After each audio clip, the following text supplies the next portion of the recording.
Assalamualaikum warahmatullahi wabarakatuh. Apa kabar pemirsa? Senang sekali dapat berjumpa dengan Anda. Bersama saya Argi Virgiati akan memandu pemirsa dalam program Dialog.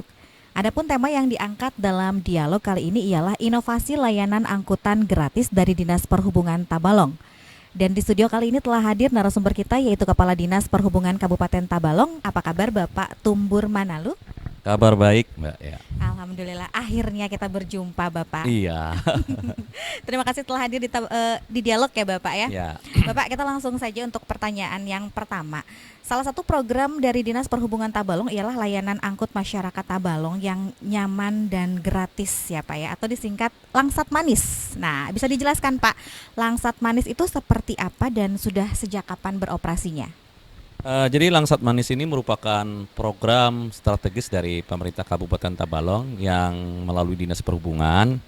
Ini merupakan layanan transportasi untuk masyarakat Kabupaten Tabalong, khususnya awalnya untuk pelajar, tapi dalam perjalanannya perkembangannya juga dapat digunakan untuk masyarakat umum. Jadi layanan ini beroperasional di seluruh wilayah Kabupaten Tabalong. Nah, ini beberapa pelayanan yang kita berikan melalui angkutan layanan masyarakat ini adanya aplikasi, kenyamanan dalam pada saat menggunakan angkutan dan lain sebagainya. Jadi ini awalnya digagas pada tahun 2014 dan di launching tahun 2015 kemarin. Untuk armadanya sendiri ada berapa unit nih Pak? Saat ini pada tahun 2022 ini, 2021 itu ada 45 unit. Nah, tahun ini kita mendapat bantuan lagi 6 unit dari CSR Adaro. 6 unit, jadi totalnya 51 unit. 51 unit. Rutenya kemana saja nih Pak? Rutenya ini kita ada 18 trayek ya. 18 trayek yaitu untuk wilayah tengah, karena awalnya tuh di wilayah tengah ada 6 trayek. Kemudian di wilayah selatan ada 8 trayek juga. Kemudian 6. Kemudian di wilayah utara juga 6. Jadi total masing-masing di wilayah utara, tengah, selatan dengan 6 trayek itu ada 18 trayek. Dengan catatan seluruh wilayah kecamatan yang ada di Kabupaten Tabalong ini 12 kecamatan itu sudah terakomodir, sudah terjangkau dalam trayek yang sudah kita tentukan. Nah, untuk muatan nih Bapak dari angkutannya tersebut mampu mengangkut atau memuat berapa orang nih Pak? Angkutan kita sendiri kan ada 2 jenis ya, yang minibus dan yang mikrobus. Yang minibus itu yang sejenis APV atau yang Remax itu dalam satu kali angkut itu bisa berkisar penumpang itu antara 8 sampai 10. Sementara yang untuk yang mikrobus atau lebih dikenal dengan ELF itu kapasitasnya maksimalnya bisa sampai 15-16 penumpang. Lumayan banyak ya Pak ya Lumayan kapasitasnya. Nah, berbicara tentang inisiator nih Bapak, berdirinya Langsat Manis ini. Jadi alasannya apa nih Pak didirikan atau diadakannya Langsat Manis ini? Inisiatornya sendiri ini adalah Bapak Bupati kita, Pak Dr. Andes Anang Safiani MSI. Jadi beliau ini menggagas ini pada saat beliau terpilih menjadi bupati. Kemudian pada saat itu Dinas Perhubungan langsung menindaklanjuti apa yang menjadi keinginan beliau. Yang menjadi alasan kenapa layanan angkutan ini digagas itu berdasarkan pada saat itu situasi atau kondisi eksis layanan angkutan yang ada di Kabupaten Tabalong ini situasinya sudah mati suri. Jadi dengan adanya gagasan beliau ini peran pemerintah ingin memberikan layanan angkutan kepada masyarakat Tabalong lagi.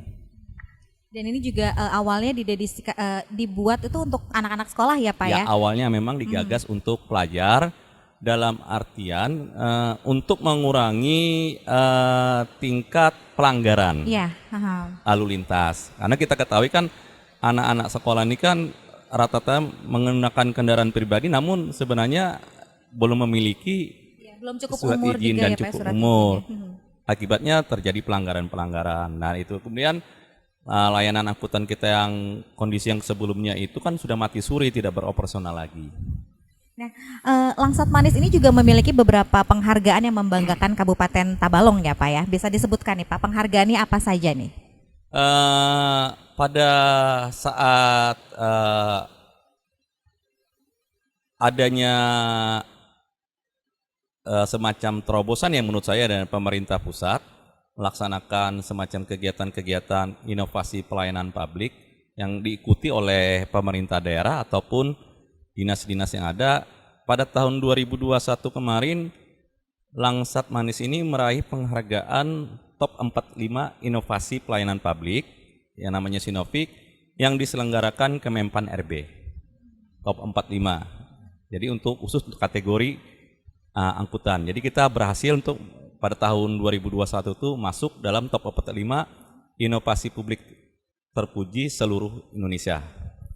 Nah, kemudian di tahun yang bersamaan, di tahun 2021 itu juga kita meraih penghargaan di kategori Smart City-nya. Smart City yaitu untuk masuk kategori Smart Living-nya. Nah, kenapa itu masuk? Karena pada saat itu Langsat Manis ini kan sudah memiliki aplikasi pendukung. Aplikasi pendukung. Jadi kita tuh masuk pada saat itu menerima penghargaan yang diinisiator dari Kementerian Kominfo. Pada saat itu kita menerima penghargaan untuk Smart City kategori Smart Living. Karena aplikasi yang didukung situ kan ada 3 selain Langsat Manisnya. Kita juga ada yang namanya PUBG, ya kan PUBG. Kemudian juga ada aplikasi dukungan lainnya. Dan kemudian yang terakhir di tahun yang bersamaan, di akhir tahun itu dengan beberapa inovasi lainnya yang dimiliki oleh SKPD yang ada di pemerintah Kabupaten Tabalong, kita berhasil meraih penghargaan terbaik keempat tingkat kabupaten untuk IGA, Innovation Government Award yang digagas oleh Kementerian Dalam Negeri. Nah, itu jadi beberapa torehan prestasi inovasi lain Langsat Manis ini yang memberikan kontribusi penghargaan untuk Kabupaten Tabalong. Baik, terima kasih Bapak. Pemirsa, Dinas Perhubungan Tabalong juga memiliki Air Traffic Control System atau ATCS. Lalu bagaimana penerapannya? Tunggu jawabannya setelah iklan berikut ini.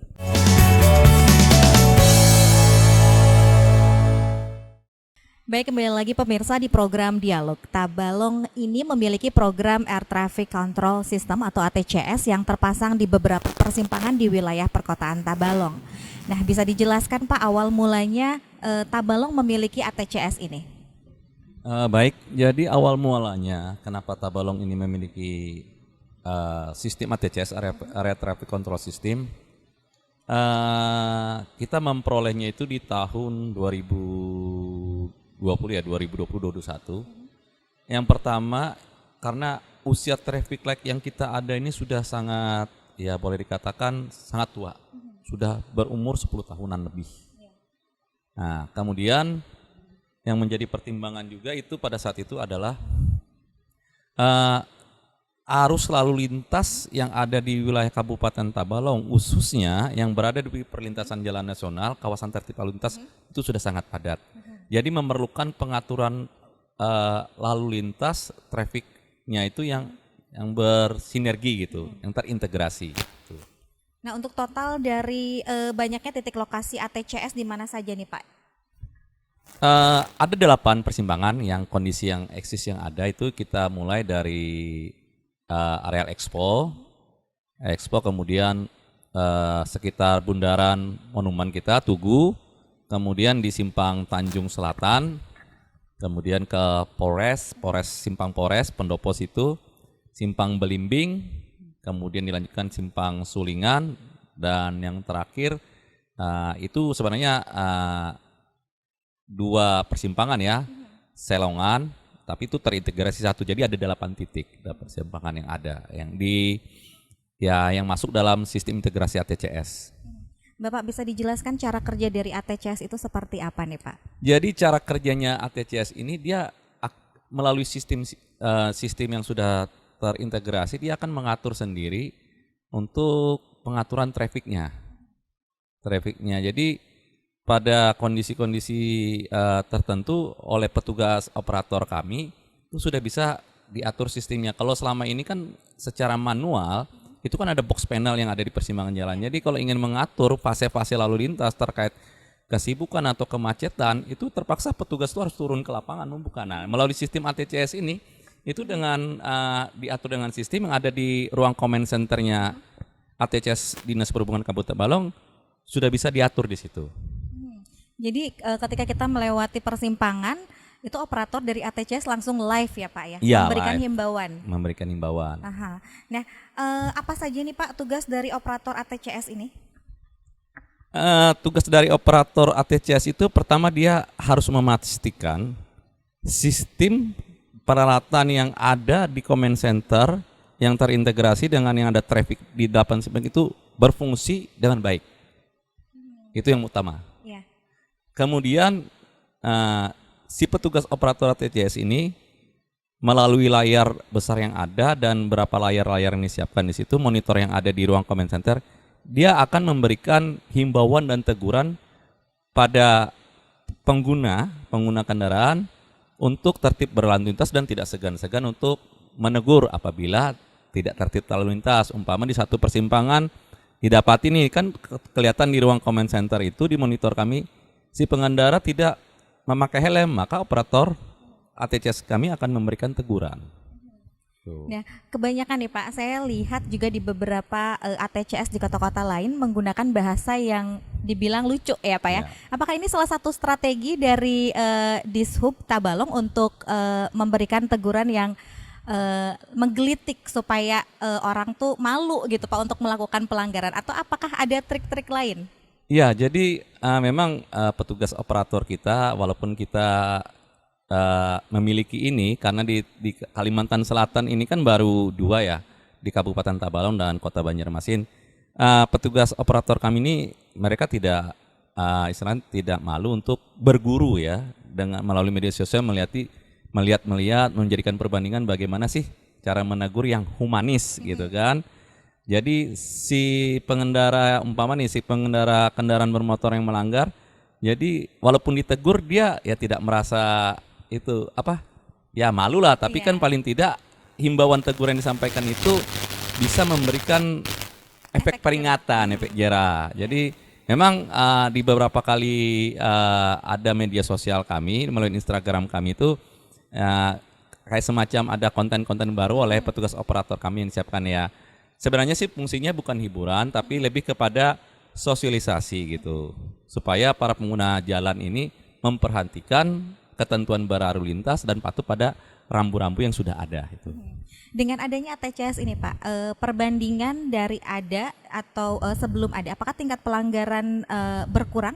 Ya, dengan adanya sistem ATCS ini dari kami data-data itu ada signifikan pengurangan. Ya itu tadi kan mungkin ditegur malu, ya mungkin kedepannya ya dia mungkin tidak akan melanggar lagi. Kemudian pelanggaran lalu lintas dan lain sebagainya juga memang terjadi penurunan, karena kan ya semua kejadian itu kan terekam di kamera-kamera yang ada di setiap persimpangan.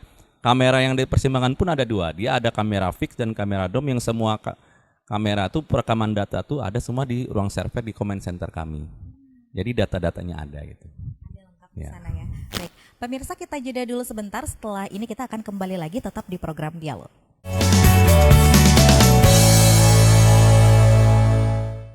Pemirsa Anda, terima kasih masih setia bersama kami di program Dialog. Kita akan melanjutkan perbincangan kita dengan Bapak Tumbur nih. Bapak, adakah pelayanan atau inovasi yang terbaru dari Langsat Manis? Ya, inovasi yang terbaru dari layanan angkutan masyarakat Kabupaten Tabalong Nyaman Gratis ini, Langsat Manis, ini di tahun 2022 ini kita sudah menyiapkan 2 inovasi.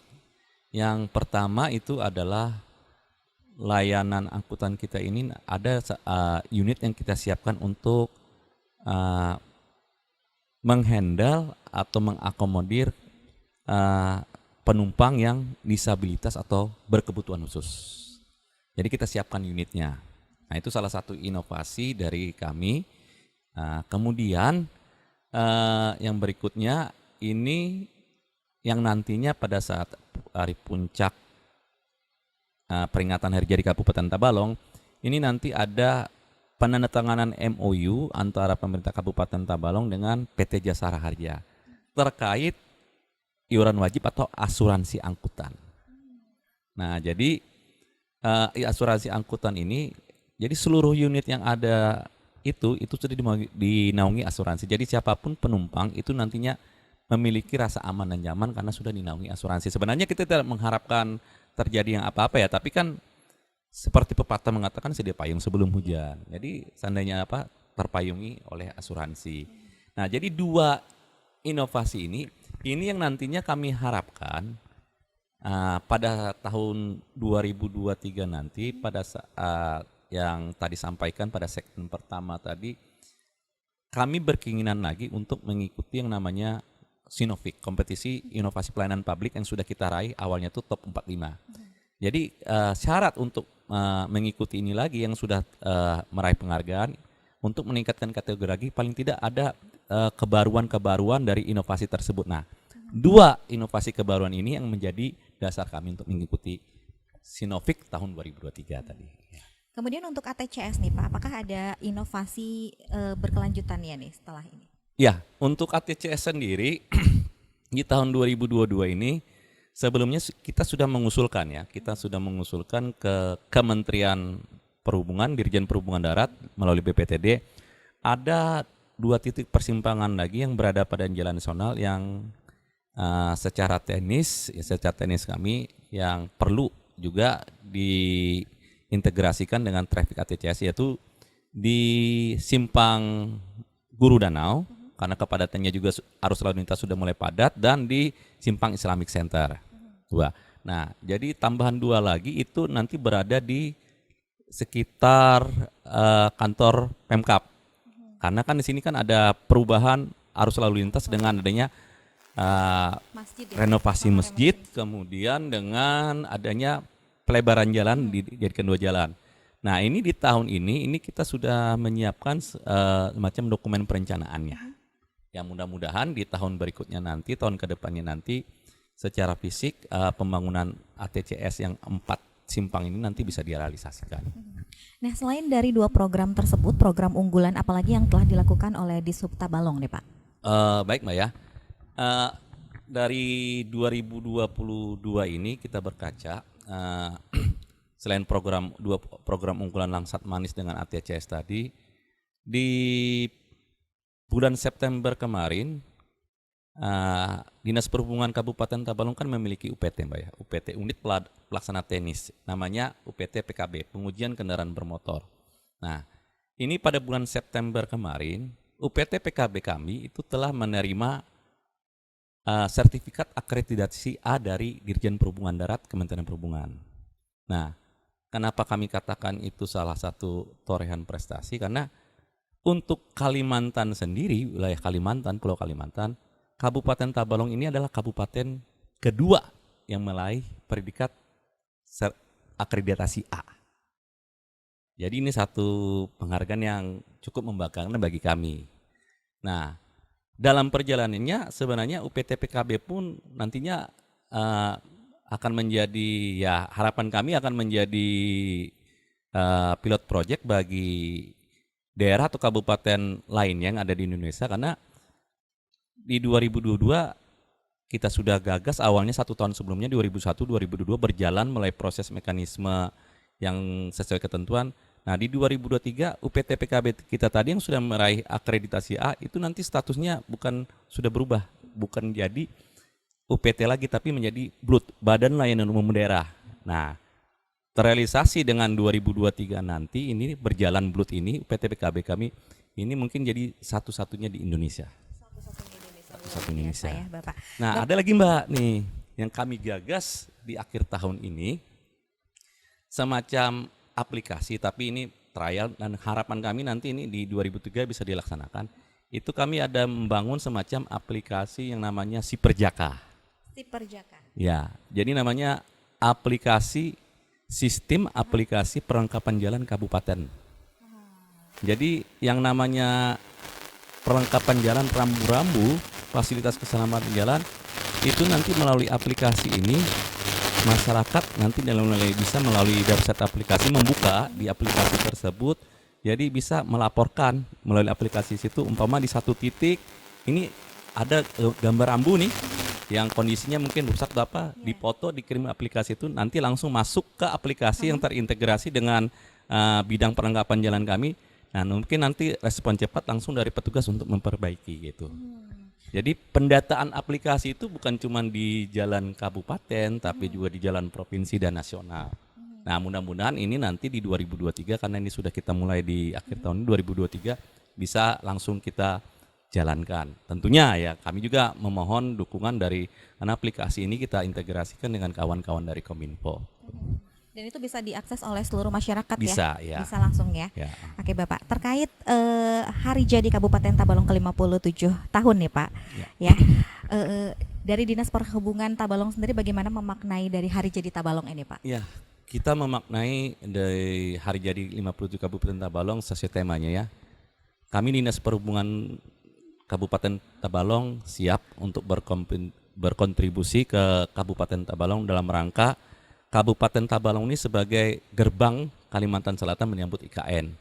Jadi kami siap mensukseskan program-program pemerintah Kabupaten Tabalong khususnya di sektor perhubungan dan sektor transportasi. Jadi mudah-mudahan apa yang menjadi keinginan dari pemerintah daerah ataupun dari masyarakat Kabupaten Tabalong, kita ingin memberikan upaya yang maksimal dalam memberikan layanan kepada masyarakat khusus di bidang sektor transportasi dan perhubungan. Terakhir Bapak, apa harapan atau target ke depan dari Dinas Perhubungan Tabalong nih Pak? Harapan kami, target kami ke depan, ya kami akan terus secara berkontinuitas dan berkelanjutan untuk melanjutkan program-program strategis dari pemerintah Kabupaten Tabalong yang ada di dinas kami. Dan kedepannya kami juga mohon dukungan dari seluruh pihak, dalam hari ini stakeholder terkait, agar sebenarnya apa yang menjadi keinginan Kabupaten Tabalong ini dalam rangka menyambut IKN ini, khususnya kita bisa memberikan kontribusi yang lebih berarti di sektor transportasi. Jadi akses transportasi kita ini bisa diakses, tidak ada lagi kendala-kendala yang menghambat dalam perjalanannya. Jadi harapan kami itu mudah-mudahan kami bisa berkontribusi lebih baik lagi sehingga bisa memberikan hasil yang optimal dan memberikan rasa kepuasan bagi masyarakat Kabupaten Tabalong. Baik, terima kasih banyak Bapak. Semoga program-programnya berjalan dengan lancar ya Pak ya.